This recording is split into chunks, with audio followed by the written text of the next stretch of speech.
Hello hello students, आप लोग कैसे हैं। मेरी उम्मीद से आप लोग अच्छे होंगे और ज़बरदस्त होंगे।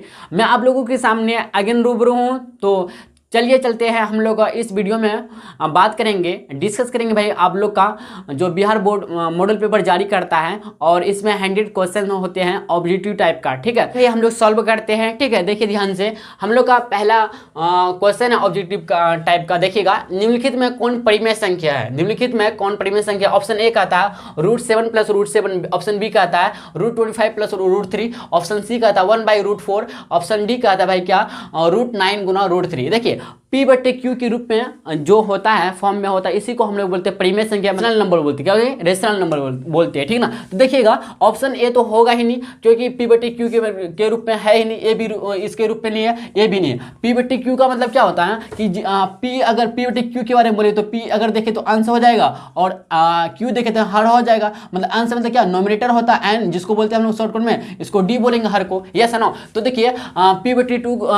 P/Q के रूप में एक ही ऑप्शन भाई ऑप्शन सी है। क्यों? देखिए वन का स्क्वायर, मतलब वन का कुछ नहीं कर सकते हम लोग, वन तो वन ही रहेगा। √4 को हम ऐसे लिख सकते हैं √2 गुना √2। देखिए 1/2 ये P/Q के रूप में हुआ कि नहीं बताइए। आप बोले जी हाँ भाई हो गया P/Q के रूप में। तो इसीलिए हम लोग का ऑप्शन सी सही होगा। ठीक ना। पहला क्वेश्चन का ऑप्शन सी सही होगा, करेक्ट होगा, is the correct option C. ठीक है, देखिए दूसरा क्वेश्चन है भाई, यदि m एक पूर्णांक है, यदि m जो है एक पूर्णांक है तो प्रत्येक विषम पूर्णांकों का रूप होता है। देखिए भाई विषम पूर्णांकों का जो रूप होता है ना 2m होता है। क्या भाई 2m होता है, इस बात को आप ध्यान दीजिएगा। ठीक है ना।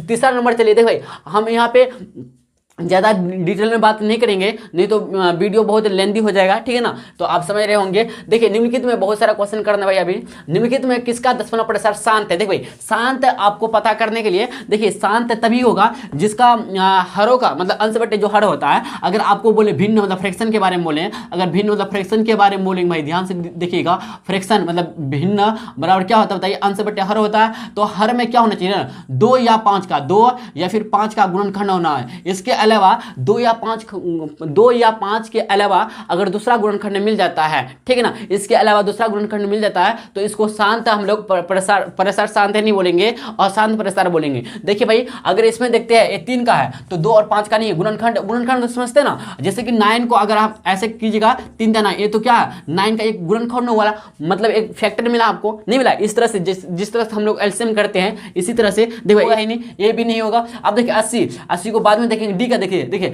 अगर बोले भाई क्या 45 है, 45 का कीजिएगा तो 5 में 45, देखिए 9 और 5 का आएगा, लेकिन ओनली हमको 5 या 2 का चाहिए। 9 का भी आ जाता, 9 का अगर कीजिएगा 3 गुना 3 होगा, मतलब 3 आ जाता, लेकिन 2 और 5 का ही चाहिए हमको, इसका अलावा दूसरा कुछ नहीं चाहिए। मतलब ऑप्शन डी भी नहीं होगा, ऑप्शन सी सही होगा, एकदम is the correct option C होगा। क्यों? क्योंकि आप 80 का कीजिए भाई तो देखिए 40 आएगा, यहाँ पे कितना आएगा 40 आएगा, फिर 2 से कीजिएगा 20 आएगा, फिर 2 से कीजिएगा 10 आएगा, फिर 2 से 5, देखिए 2 2 5 5 मिलता है सिर्फ। ठीक है ना, मतलब 2 और 5 का गुणनखंड मिलता है। ठीक है, हरों में। ठीक है, इसलिए ऑप्शन सी होगा। आपको रीजन के साथ हम फटाफट बता रहे भाई। ठीक है, देखिएगा चौथा नंबर देखिए ध्यान से, चौथा नंबर हम लोग का क्या है देखिए ध्यान से, 0.87 पे रेकरिंग है। ठीक है ना, तो इसका वैल्यू निकालना देखिए ध्यान से भाई। आप क्या कीजिए ना 87 में 87 है ना, 87 में 8 को माइनस कीजिए भाई, 8 को माइनस कर दीजिए, क्योंकि 8 पे रेकरिंग नहीं, इसलिए 87 माइनस 8 कर दीजिए। 17 में 8 जाएगा, ना आएगा, इधर बचेगा ना 79, ऊपर में 79, मतलब नोमिनेटेड 79 होना चाहिए, 79 है। अब क्या करेंगे हम लोग, देखिए भाई ध्यान से सुनिएगा।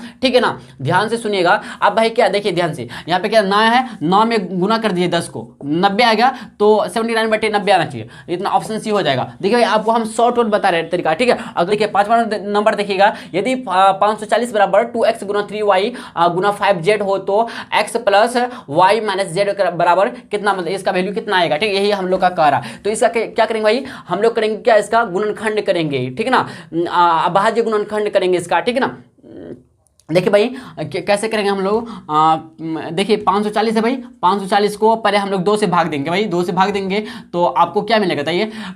अगर देखते 2 से भाग देते हैं तो 2 दूना 4 और 14 270, फिर 270 को 2 से भाग देंगे, फिर कितना आएगा बताइए 135 आएगा। ठीक है, 13 हाँ 135 है। फिर देखिए 2 से भाग तो लगेगा नहीं, 135 2 से भाग लगेगा नहीं लगेगा, आप 3 से देंगे, 135 भागा 3 करेंगे, ठीक है ना। तो देखिए 3 चौके 12 बचा ना 15, 3 5 15, फिर 45 भागा 3 करेंगे, 3 करेंगे तो 45 15, फिर 15 भागा कितना करेंगे 3 करेंगे तो 5 आएगा, फिर 5 भागा 5 कर देंगे, 5 कर देंगे, कितना कहता है ये 1 मिलेगा। ये 2 2 2 3 3 3 5 मिला हम लोग का, क्या मिला फैक्टर मिला, गुणनखंड मिला, ठीक है ना। तो देखिएगा 2 गुना 2 फिर गुना 3 गुना 3 गुना 3 गुना 5, ठीक है ना।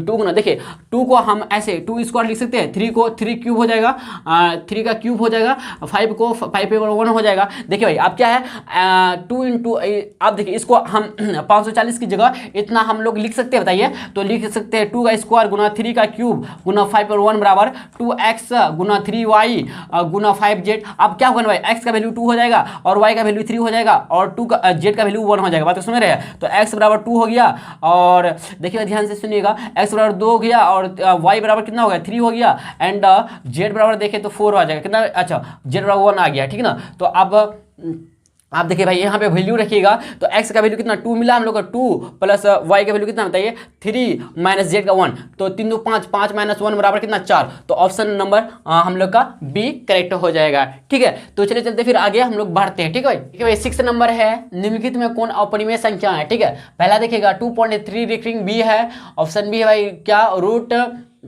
13 गुना रूट 13, सी है रूट 441 और डी है रूट 10/100, ठीक है। देखिए भाई आपको हम बता दें अपरिमेय संख्या किसको बोलते हैं, जो पी बटे क्यू के रूप में नहीं लिखा जा सके और क्यू बराबर 0 नहीं होना चाहिए, क्यू बराबर 0 नहीं होना चाहिए, इसी को हम लोग बोलते हैं क्या भाई बताइए अपरिमेय संख्या बोलते हैं। देखिएगा तो ये तो नहीं होंगे क्योंकि ये परिमेय संख्या है, ये भी परिमेय संख्या भाई, ये भी परिमेय संख्या है, ठीक है।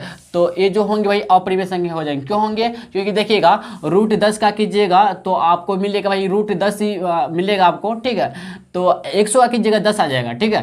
तो देखिए 10 को आप रूट गुना 5 कर सकते हैं, लेकिन रूट 10 जो है ये क्या अपरिमेय संख्या ही है, समझ रहे बात को ना। तो हम लोग का जो हो जाएगा भाई ऑप्शन डी ही सही हो जाएगा, ठीक है ना। देखिएगा 7वां नंबर क्या कहते हैं, यदि m और n दो अभाज्य संख्या है तो उनका मात्रा समार्थक होगा। देखिए भाई अभाज्य संख्या किसको बोलते हैं, जिसका केवल 2 ही गुणनखंड हो, केवल 2 ही गुणनखंड हो, इसी को हम लोग अभाज्य संख्या बोलेंगे। क्या बोलेंगे भाई अभाज्य संख्या बोलेंगे। तो मान लेते हैं m बराबर 2, m तो अभाज्य संख्या होगा 2, अगर आप देखें तो अभाज्य संख्या है और 3 भी अभाज्य संख्या है, यस ना बताइए है कि नहीं बताइए, भाजनी अभाज्य संख्या है। तो 2 और 3 का अगर हम लोग निकालते हैं हाईएस्ट कॉमन फैक्टर निकालते हैं, एचसीएफ निकालते भाई, एचसीएफ निकालते हैं 2 और 3 का, तो 2 बराबर 2 गुना 1 लिखेंगे और 3 बराबर क्या लिखेंगे 3 गुना 1 लिखेंगे। तो इन दोनों में कॉमन क्या, तो 1 ही कॉमन है, तो मतलब ऑप्शन नंबर बी हो जाएगा हम लोग सही, 7 का बी हो जाएगा। 8 का देखिएगा दो संख्याओं का गुणनफल कितना है 2366 है और उनका लघुत्तम समार्थक मतलब आपको एलसीएम 182 है तो महत्तम समार्थक होगी, मतलब ऐसे आपको फाइंड करना है, ठीक है। बहुत ईजी है, देखिएगा आपको पता नहीं फर्स्ट नंबर गुना सेकंड नंबर, फर्स्ट नंबर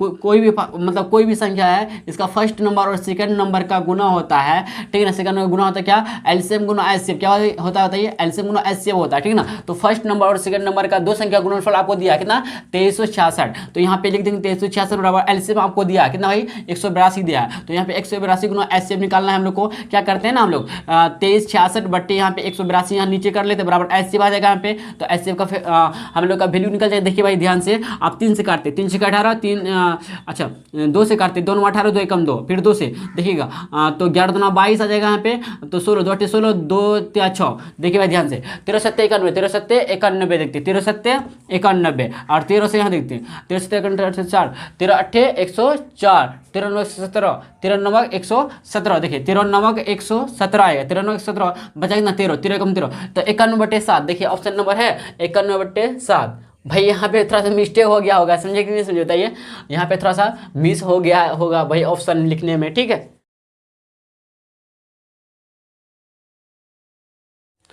तो हम लोग का फाइनली भाई ये ऑप्शन गलत है, ठीक है ना। तो हम लोग का फाइनली भाई यही होगा, ठीक है ना। 91/7 ही ऐसे आएगा, तो थोड़ा सा यहाँ पे मिस हो गया, आप देख लीजिएगा, ठीक है भाई।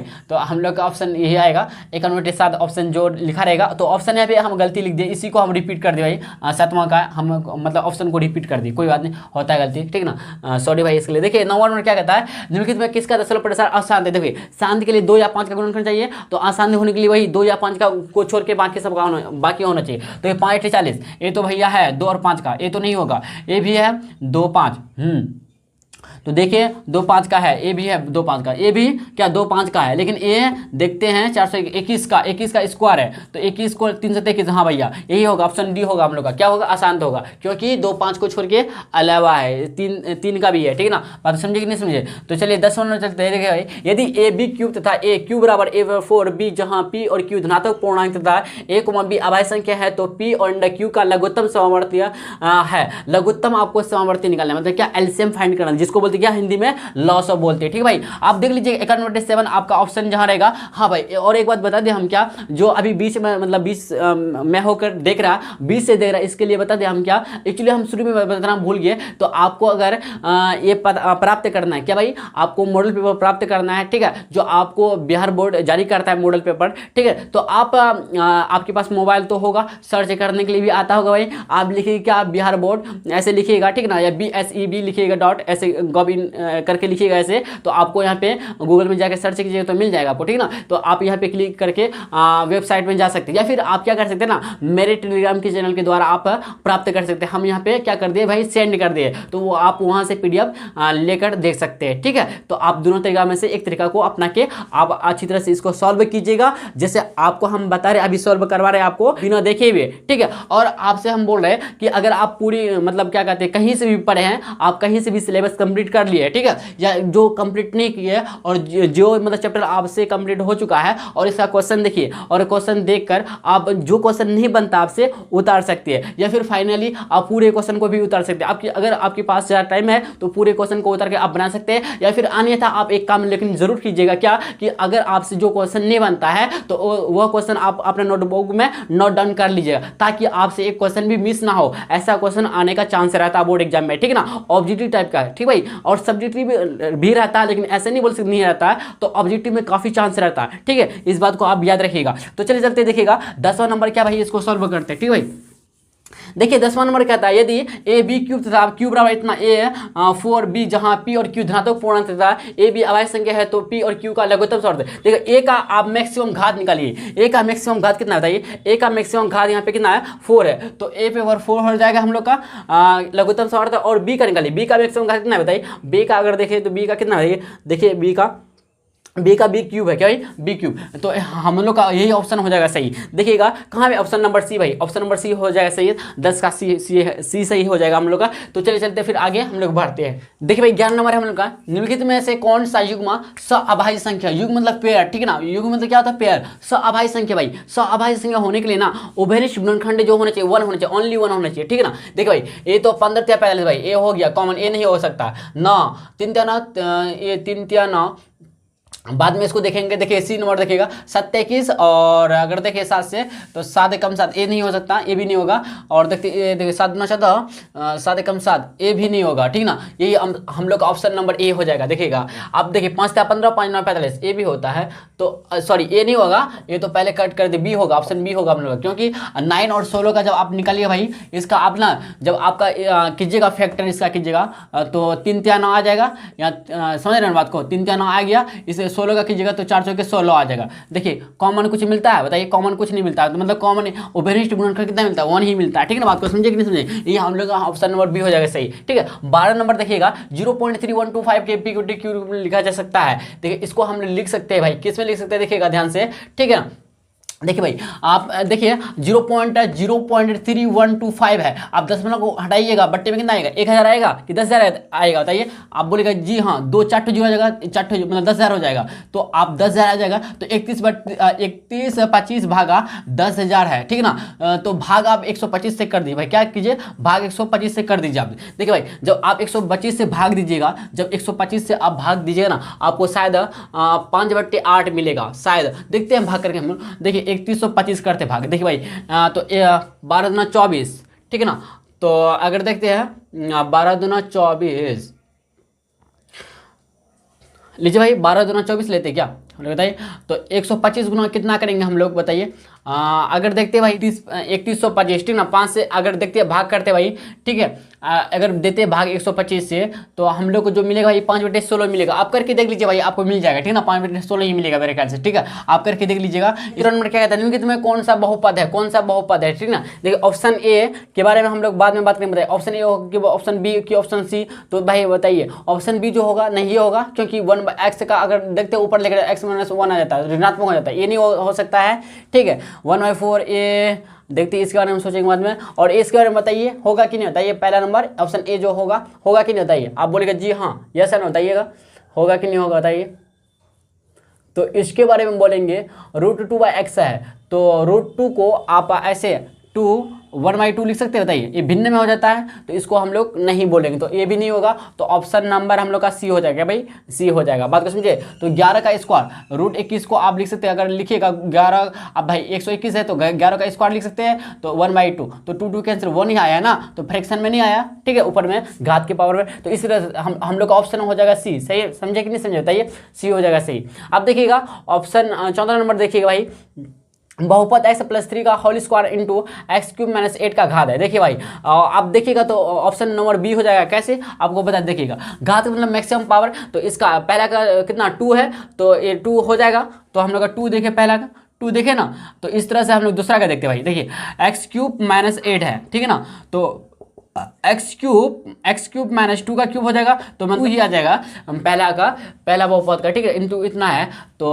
x³ - 8, तो यहाँ पे पावर कितना है 3 है, तो 3 2 5 आएगा, मैक्सिमम पावर कितना है 3, तो 5 आएगा, एकदम डायरेक्ट ऐसे कर दीजिए, ठीक है। बहुपद 2x² - 7 के शून्य है। अच्छा बहुपद का शून्य निकालना भाई, देखिए ध्यान से सुनिएगा, ठीक है ना, ठीक है। देखिए भाई ध्यान से सुनिएगा, कितना है बताइए, बहुपद हम लोग है 2x² - 6, शून्य निकल के 0 करते हैं, तो 2x बराबर कितना आएगा, 2x² बराबर 6 आएगा, तो यहाँ से x² निकाला जाते तो 2 3 6, 3 यहाँ पे 3 आ जाएगा, तो x का वैल्यू कितना आएगा बताइए, +- √3 आ जाएगा, तो x का वैल्यू +- √3, मतलब +- मतलब भाई हम लोग का ऑप्शन ए हो जाएगा सही, 15 का ए हो जाएगा। 16 नंबर देखिए, बहुपद px बराबर 2x² - 8x - 12, इतना, तो p2 क्या मान निकाले, p2 का वैल्यू निकालना है, मतलब x की जगह 2 रखिए, ठीक है ना। देखिए 2 गुना x, 2 का स्क्वायर, फिर माइनस गुना 8 गुना 2 करेंगे, फिर -12 करेंगे, ठीक ना, तो 2 का स्क्वायर 4 4 8 आएगा, -8 16, फिर -12, तो 12 16 कितना होता है, 12 16 जो होता है -28 होता है, कितना भाई -28 बराबर कितना -20, तो -20, ऑप्शन नंबर बी हो गया हम लोग का सही।